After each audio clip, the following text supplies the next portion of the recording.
Thank you, Mr. Hassan. Thank you for coming to Open. My pleasure. It's been a pleasure to have you at Open. Thank you. I would like to start off with the question that, what do you like about Open? Like, what potential do you see when you join this kind of event? Well, so I'm one of the founding members of Open from way back when. And I've been so impressed with, I was involved in Open at the beginning and then I wasn't really involved in between. And I've been so impressed with what everyone has done with the organization. I think the Open Silicon Valley event here is spectacular. And at least for me, the opportunity to network with each other when we first started the organization was a lot about, sort of encouraging each other to be able to try out new things and build companies and try whatever endeavors we wanted to undertake. And I see that here in spades. I mean, Silicon Valley has grown to a remarkable size where I can see that there's so many people here who benefit from just interacting with each other. That's good to know and encouraging. Yeah.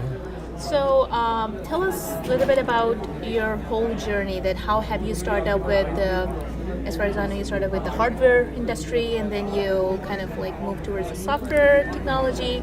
How did you drive your road and how did you find that road? Like, is it, a fun journey to begin with and fun journey to go on? Yeah, I actually started my entrepreneurship journey probably a little bit later in life. I was already a professor and so on and so forth. But it's been one of the most remarkable and fun experiences for me anyway. I kind of wish I had started earlier. In terms of the journey that I've been on, I've been very, very fortunate to learn from some incredible people along the way. What the hardware and software is really just a function of what the timing is of where markets are. But largely what has been fun is in the companies that we've built, we can look back and we can say, boy, some part of the world looks different. I work in networking, so I can look back and say, the world's networks look different now, and we had some hand in achieving that with the companies that we've built. And that's what I hope to achieve with this one as well, that we're working on. So was it like you made the decision, based on some goals and purpose, or it was just like, at the heat of the moment that you just decided to move from the hardware to the software side? Was it like pre-planned, or you just happened by chance? I think it was always, at least for me, it always starts with asking what is going on in the marketplace. Right.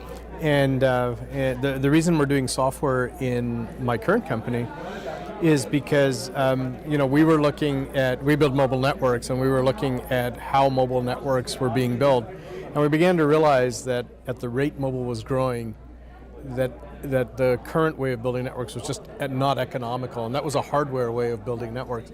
And so we really started with the question, well, how do we make the network more economical?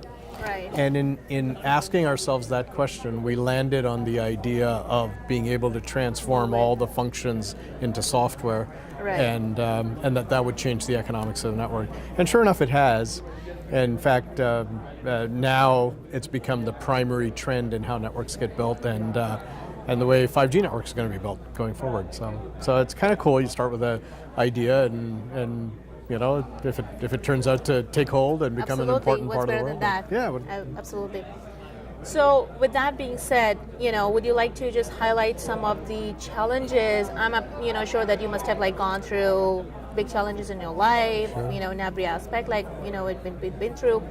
But put some highlight on what challenges you came across and how did you, come up with how did you get over them?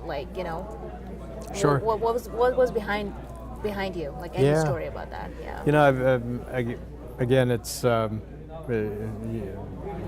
building companies is never a one-person thing. Absolutely. It's always about teams. Teamwork. And I think probably the answer to the second part of your question is pretty easy in the sense that, really it's sort of the dedication and spirit of a team that really gets you through most of these challenges. I'll give you one really simple example.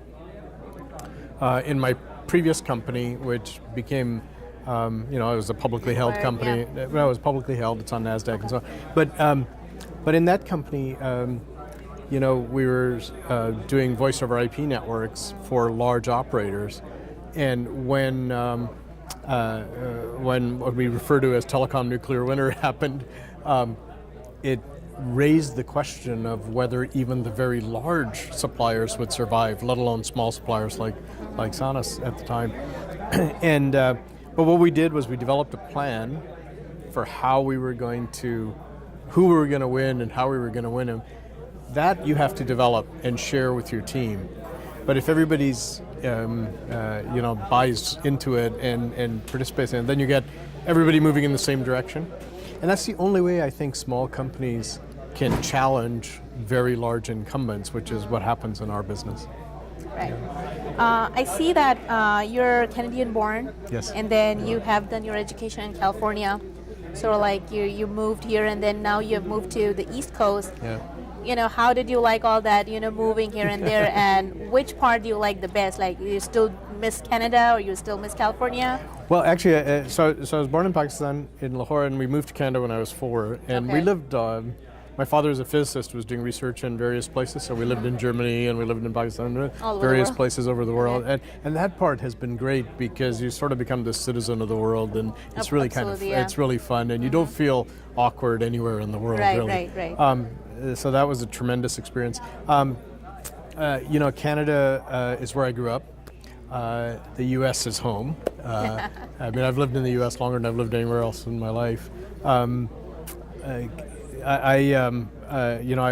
got my PhD here at Stanford, so the time spent at Stanford the ties from Stanford. Oh my God, Stanford was an incredible experience. And I really moved back to the East Coast, to Boston, because that's where tech was happening. That could still be close to my family. Oh, okay, so that was another reason. So it was a family-driven decision.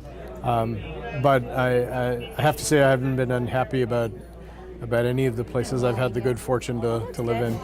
Good to know. Yeah. So last but not the least, being here, you see there are like so many young people, youth here, entrepreneurs, so many people from different, aspects from different parts of the field.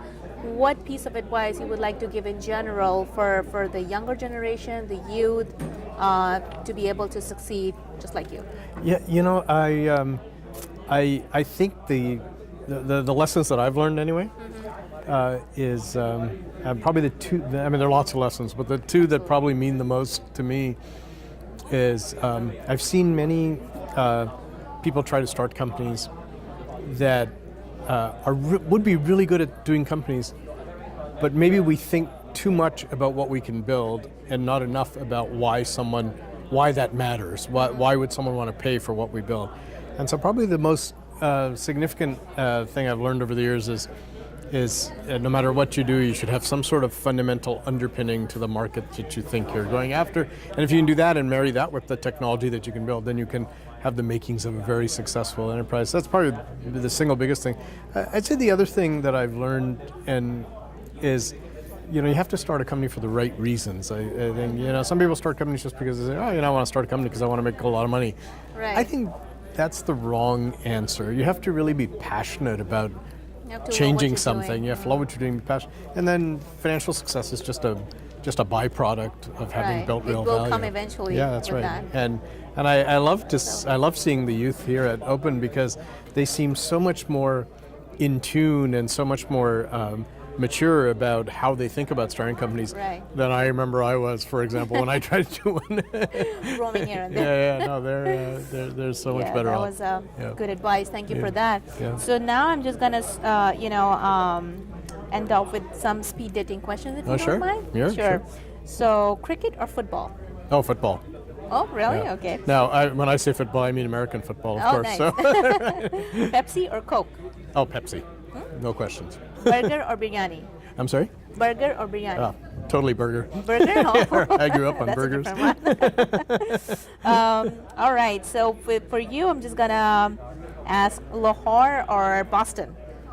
Maybe California or Boston. How about that? California and Boston's a very tough choice. Lahore, Boston's easy. I mean, Boston is home, so it's definitely of Boston. course. Now from California I and Boston.